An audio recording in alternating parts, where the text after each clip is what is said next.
வணக்கம். அது சொல்றதே ஒரு மாரி கேவலமா இருக்கு. ஏன்னா, இந்த சைக்கோங்க பண்ண விஷயம் பார்த்தீங்கன்னா, அந்த மாரி. நீங்க இந்த கேஸ பத்தி பார்த்திருப்பீங்களா என்னன்னு எனக்கு தெரியல. இது நான் ஃபர்ஸ்ட்டு இது மூலம் சொல்லிக்கிறேன். யாரும் நீங்க இந்த நான் எப்பவும் போடுற வீடியோன்னு சொல்லி யாராவது கிளிக் பண்ணி இந்த வீடியோ பார்க்குறீங்கன்னா, நான் இப்பயே சொல்றேன். இந்த வீடியோ பார்க்காதீங்க. என்னடா இது வந்ததுக்கப்புறம் இத ஒரு கன்டென்ட்டா மாத்துறியான்னு உங்க மனசு கேட்கலாம். நானும் யோசிச்சுட்டு தான் இருந்தேன். இது பண்ணலாமா? வேண்டாமா? அப்படின்னு. ஏன்னா நம்ம இத அட்ரஸ் பண்ணாம இருந்தா தான் தப்போ! அப்படிங்கிற மாரி தோணுச்சு. திருவள்ளூர் டிஸ்ட்ரிக்ட் திருத்தணி. உங்களுக்கு இந்த கேஸ பத்தி தெரியுமான்னு தெரியல. எனக்கு தெரிஞ்சு சில பேத்துக்கு தெரிஞ்சு இன்னும் அவ்வளோ பெருசா யாரும் அட்ரஸ் பண்ணலையோன்னு எனக்கு ஒரு தோணுது. என்ன நடந்திருக்கு அப்படின்னு பார்த்தீங்கன்னா, ஒரு நார்த்ல இருந்து ஒரு ஆள் வராரு. அவர் பேரு பார்த்தீங்கன்னா சுராஜ்.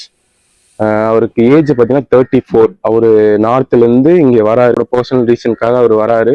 அவரு இங்க நார்மலா வேலை செய்யற லேபர் தான். சம்பவம் நடந்த நாள் பார்த்தீங்கன்னா 27/12/2025. அன்னைக்கு பார்த்தீங்கன்னா இவரு இந்த சுராஜுங்கிறவரு சென்னையில இருந்து திருத்தணி ட்ரெயின்ல டிராவல் பண்ணியிருக்காரு. அதே ட்ரெயின்ல இந்த 4 சைக்கோங்களும் டிராவல் பண்ணியிருக்கானுங்க. 2 பேர் பார்த்தீங்கன்னா அரக்கோணத்தை சேர்ந்தவனுங்க, 2 பேர் பார்த்தீங்கன்னா திருத்தணியில சேர்ந்தவனுங்க. இவங்களுக்கு ஏஜ் எல்லாம் பார்த்தீங்கன்னா பிலோ 18 தான். சொல்லப்போனா என்னோட ஏஜ் வைஸ் தான். அதனால தான் நான் இதை அட்ரஸ் பண்ணணும்னே நினைச்சேன். 4 பேரும் மொத்தம் போதையில இருந்ததா சொல்றாங்க. இருக்கிறான். ஏன்னா அந்த வீடியோ நான் பார்த்தேன். இருந்திருக்கானுங்க. அப்புறம் இவரு பார்த்தீங்கன்னா உட்கார்ந்து வந்துட்டு இருந்திருக்காரு. அந்த லோக்கல் ட்ரெயின்ல உட்கார்ந்து வந்துட்டு இருக்கும் போது இவனுங்க அந்த 2 பட்டாக்கத்தி எடுத்து அவனுங்க ரீல்ஸ் எடுத்திருக்கானுங்க. இந்த மாதிரி உன் கழுத்துல நான் வச்சு பண்றேன், எனக்கு விடு அப்படின்னு சொல்லி அந்த மாதிரி ரீல்ஸ் எடுத்திருக்கா சொல்றான். அவரு இல்ல எனக்கு அந்த மாதிரிலாம் வேண்டாம் அப்படின்னு சொல்லி ஏதோ வாக்குவாதம் 2 பேத்துக்குள்ள போயிருக்கு. அப்புறம் பார்த்தீங்கன்னா திருத்தணி ஸ்டேஷன்ல அவர் சுராஜுங்கிறவர் 4 பேர் வலுக்கட்டாயமா இழுத்துட்டு வந்து அந்த திருத்தணி ஸ்டேஷனுக்கு ஒரு சிவில் பின்னாடி இருக்கிற ஒரு குவார்டர்ஸ் மொத்தம் பார்த்தீங்கன்னா 13 பில்டிங் இருக்கு. அதுல ஒரு பில்டிங்ல பார்த்தீங்கன்னா போய் அசால்ட் பண்றானுங்க. மொத்தம் 4 பேரு. அதுல 2 பட்டாக்கத்தி வச்சுட்டு ஒருத்தன் போன் வச்சுட்டு 2 பேரும் வெட்டுறாங்கன்னு அந்த வீடியோ நான் பார்த்தேன்.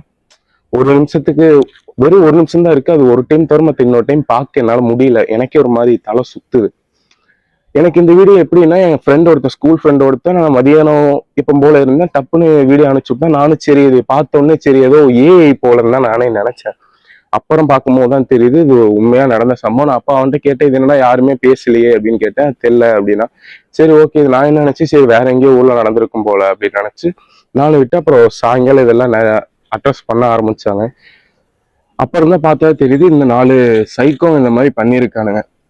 நான் என்னன்னா நம்ம ஓகே நம்ம எல்லாருமே ஒரு இந்தியாக்குள்ளதான் இருக்கோம். நம்ம எல்லாருமே ஒரு சிட்டிசன் ஆஃப் இந்தியா தான். ஏன் நம்ம பிரிச்சு பாக்குறோம்னு தெரிய மாட்டேது. ஏன்னா எனக்குள்ளே அது இருந்துட்டு காலேஜ் போகும்போதும் நிறைய பேர் ஏறுவாங்க பஸ்ல. ஏன்னா இவ்வளவு பேர் இருக்காங்க அப்படின்னு யோசனை பண்ணியிருக்கேன்.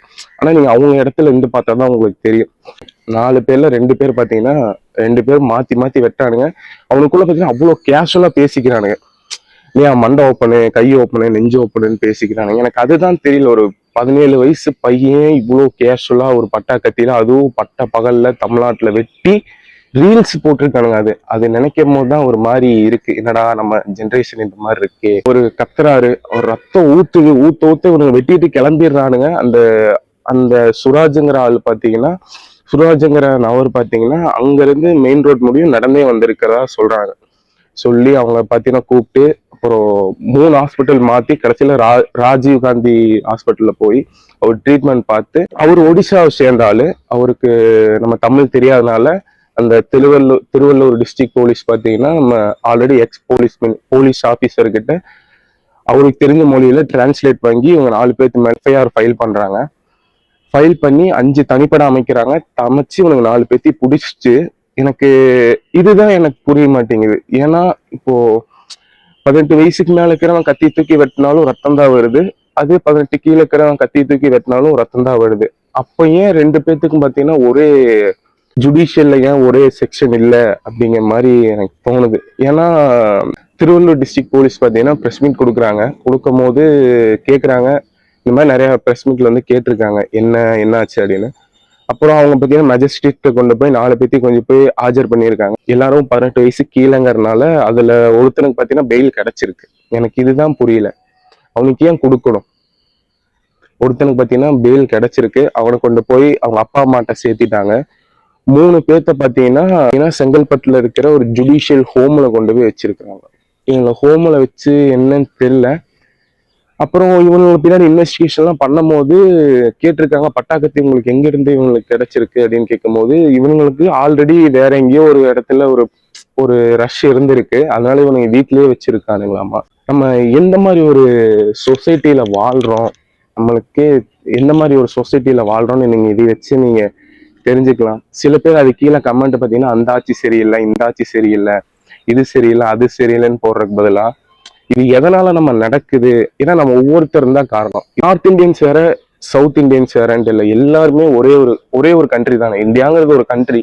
நம்மளுக்குள்ளே இந்த வேறுபாடுன்னு எனக்கு தெரிய மாட்டேங்குது. தமிழ்நாட்டில் தான் இந்த சில பல பிரச்சனைகள், ஜாதி பிரச்சனை, அதுனா நேஷனல் லெவலில் பார்த்தீங்கன்னா இந்த மத கலவரம் மாதிரி இது ஒரு கலவரமா இருக்கு. நம்ம அவனை வடக்கன்னு கூப்பிடுறோம், அவன் நம்மளை மதராசின்னு வச்சு கிண்டல் பண்றதும் இது ஒரு ரேசிசமாகவே போயிட்டு இருக்கு. நான் என்னன்னா இது நம்ம எப்போ புரிஞ்சுப்போம், எந்த ஜென்ரேஷன்ல மாறும் அப்படிங்கிறதே நம்மளுக்கு தெரிய மாட்டேங்குது. இவங்களுக்கு கொடுத்த தண்டனை பார்த்தீங்கன்னா எனக்கு என்னமோ கம்மியோன்னு தோணுது. ஏன்னா அவனுங்க அந்த அளவுக்கு இது பண்ணி அந்த ஒரு மனுஷனை போய் இது பண்ணும்போது எனக்கே அந்த வீடியோ ஒரு டைமுக்கு மேல என்னால பார்க்க முடியல. போட்ட லா பார்த்தீங்கன்னா ஓல்டு ஐபிஎஸ்ல பார்த்தீங்கன்னா 307 போட்டிருக்காங்க, நியூ வந்து பிஎன்எஸ்ல பார்த்தீங்கன்னா 109 போட்டிருக்காங்க. ஸோ நான் என்னன்னா இந்த அரபு நாட்டில் இருக்கிற மாதிரி நம்மளுக்கு இங்க கொஞ்சம் டைட் ஆனாதான் நம்மளும் கரெக்டா இருப்போம் அப்படிங்கிற மாதிரி ஒரு தோணுது. இது எனக்கு எங்க இருந்து ஆரம்பிக்குதுன்னு நீங்க என்னை கேட்டீங்கன்னா, ஏன்னா நானும் இவனும் ஏஜ் தான், நானும் இவனோட ஜென்ரேஷன் தான். இது எங்க இருந்து ஆரம்பிக்குதுன்னு எனக்கு தெரிஞ்ச அளவுக்கு நான் என்ன யோசிச்சேன்னா ஸ்கூல் டைம்ல இருந்தே ஆரம்பிக்குதுன்னு நினைக்கிறேன். ஸ்கூல்லே பாத்தீங்கன்னா 2 வேறுபாடா இருக்காங்க, ஜாதி ரீதியா கிடையாது. நான் உங்க ஏரியா, நான் அந்த அண்ணா கீழே இருக்கேன், நீ இந்த அண்ணா கீழே இருக்கேன், நான் அவங்களுக்கு கீழே இவங்களுக்கு கீழேன்னு ஸ்கூல்லயே ஆரம்பிக்குது. அது என்னன்னா இந்த அவங்கள மாதிரி ஆகணும், இவங்கள மாதிரி ஆகணும்னு சொல்லிட்டு அந்த மாதிரி ஒரு பேடான இன்ஸ்பிரேஷன்ல இருந்துதான் இந்த மாதிரி பண்றாங்கன்னு நினைக்கிறேன். பசங்க 4 பேர் பார்த்தீங்கன்னா ஸ்கூலுக்கு போக கிடையாது. அவங்க அம்மா அப்பா பார்த்தீங்கன்னா இருக்காங்க. எனக்கு தெரிஞ்சு அவங்க அம்மா அப்பாவுக்கு ஆஸ்கர் அவார்டு கொடுக்கணும் எனக்கு என்னமோ தோணுது.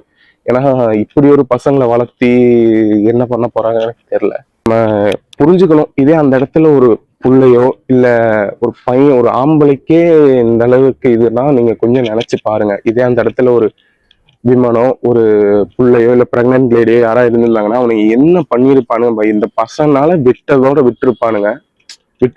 அதான் அவங்களா இருந்தா என்ன பண்ணிருப்பாங்க நீ கொஞ்சம் யோசிச்சு பார்க்கணும். ஸோ நம்ம எல்லாருமே ஒரே இந்தியன் சிட்டிசன் தானே. உங்களுக்கு எந்த டவுட் இல்லை, எனக்கு எந்த டவுட் இல்லை. நான் பார்த்தீங்கன்னா இந்தியன், ஓகே, ஆனா அவனும் ஒரு இந்தியன் தான். இதே பார்த்தீங்கன்னா ஆர்மியில் அவங்க தான் மெஜாரிட்டி அதிகம். இதே அவங்க வந்து இல்லை நான் பண்ண முடியாதுன்னு சொல்லி இருந்தா நம்ம இந்நேரம் இங்க இருக்க முடியாது, இன்னைக்கும் நம்மளால அழிஞ்சிருப்போம். அதான் எனக்கு புரிய மாட்டேது. ஏன் இந்திக்காரன் அவன் ஏன் நம்ம ஊருக்கு வரான், நம்ம ஏன் அவங்க ஊருக்கு போறோம் அப்படின்னு தெரியல. அவன் என்ன பாகிஸ்தானா, இல்ல நம்ம பாகிஸ்தான் சொல்லுங்க. நம்ம எல்லாமே இந்தியாக்குள்ளதான் இருக்கோம். ஏன் நம்ம இந்தியாக்குள்ளேயே ஒரு பாரபட்சம் எதனாலன்னு எனக்கு தெரியல. ஏன்னா இதெல்லாம் ஒரு இதுதான் உங்களுக்கு புரியும் நினைக்கிறேன். அதே திருவள்ளூர் குவார்டர்ஸ்ல பாத்தீங்கன்னா ஒரு 4 months பிஃபோர் பாத்தீங்கன்னா அங்க ஒரு ஹியூமன் ஸ்கெலிட்டன் ஒன்று கிடைச்சிருக்கு. அதுவும் அந்த இடத்துல இருந்து தான் கிடைச்சிருக்காமா. ஏன்னா அது வந்து ரொம்ப அபேண்டனான பிளேஸ். அப்படிப்பட்டு ஏன் அங்க நீங்க இது பண்ணலன்னு தான் எனக்கு தெரிய மாட்டேங்குது. அப்புறம் பாத்தீங்கன்னா அதர் டிஸ்ட்ரிக்ட் போலீஸ் வந்து சொல்றாரு திருவள்ளூர்ல மட்டும் 500 கிலோகிராம் கஞ்சா கிடைச்சிருக்கு, 50 மில்லிகிராம் மெத்தபெட்டைன் கிடைச்சிருக்கு, அப்புறம் பார்த்தீங்கன்னா 60,000 டேப்லெட்ஸ் கிடைச்சிருக்காமா. அப்ப பாருங்களேன், வெறும் ஒரு டிஸ்ட்ரிக்ட்ல இவ்வளோனா தமிழ்நாட்டுல எவ்வளவு இருக்கும். இது இந்தியன் கான்ஸ்டியூஷன் லா படி பாத்தீங்கன்னா 21 ஏஜ் லீகல் லிக்கர் ட்ரிங்கிங் பாத்தீங்கன்னா 21 ஏஜ். எப்படி கிடைக்குது ஒரு சின்ன பையனுக்கு, எப்படி கிடைக்குது? 18 வயசு கீழே இருக்கிறவனுக்கு கிடைக்குது. ஸ்கூல் யூனிஃபார்ம் போட்டு போனா அவனுக்கும் கிடைக்குது. எப்படி கிடைக்குது சொல்லுங்க. இதே ஒரு போலீஸ் 16 பிலோ 18ல வண்டி எடுத்துட்டு போனா அவன் மேல ஃபைன் போடுறீங்க, கேஸ் போடுறீங்க, கரெக்ட் தான். அது வந்து லீகல். கேஸ் போடுறது வந்து லீகல், அவன் ஓட்டுனது இல்லீகல், ஓகே, நீங்க போடுறீங்க, அது வந்து ரைட்டு, நான் குத்தமே சொல்ல. அதே மாதிரி ஒரு போலீஸ் ஏன் இந்த மாதிரி ஒயின் ஷாப்ல நிக்கிறது இல்லை? ஏன் வந்து அதே மாதிரி செக் பண்ணி ஏன் உள்ள அனுப்புறது இல்லை? அதான் என்னோட கொஸ்டின். உங்களுக்கு இதுல ஏதோ மாற்று கருத்து இருந்தா நீங்க கீழே கமெண்ட்ல சொல்லுங்க.